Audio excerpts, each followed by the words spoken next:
And let's zoom into Japan once again as our top story here. An earthquake measuring 7.4 on the Richter scale hit the sea near the Miyagi Prefecture in northeastern Japan on Thursday evening.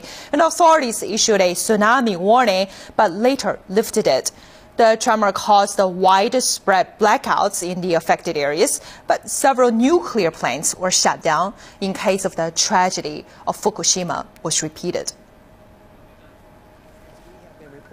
Less than a month later, another strong quake has hit the island country. The earthquake's epicenter was about 40 kilometers under the sea off the coast of Miyagi Prefecture.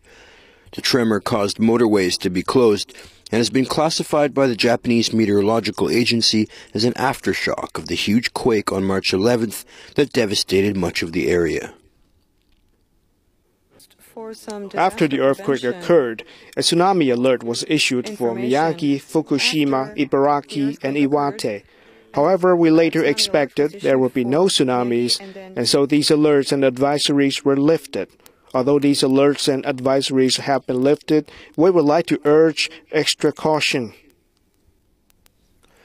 As the nuclear crisis of the Fukushima plant remains unsolved, officials took precautionary measures this time.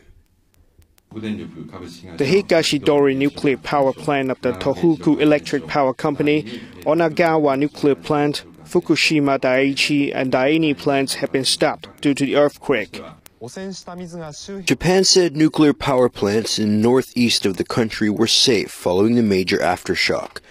Officials said there were no abnormalities in radiation levels around Onagawa nuclear power plant, where fuel rods are being cooled with just one outside power source. The situation at the crippled Fukushima Daiichi remains stable. The Tokyo Electric Power Company said engineers who sealed a leak this week that had allowed highly radioactive water into the sea are pumping nitrogen into one reactor to prevent the risk of a hydrogen gas explosion. They plan on starting the process in another 2 reactors. There were no serious injuries reported in the aftershock, but power cuts were widespread in affected areas. Andrew Dupuy, CCTV.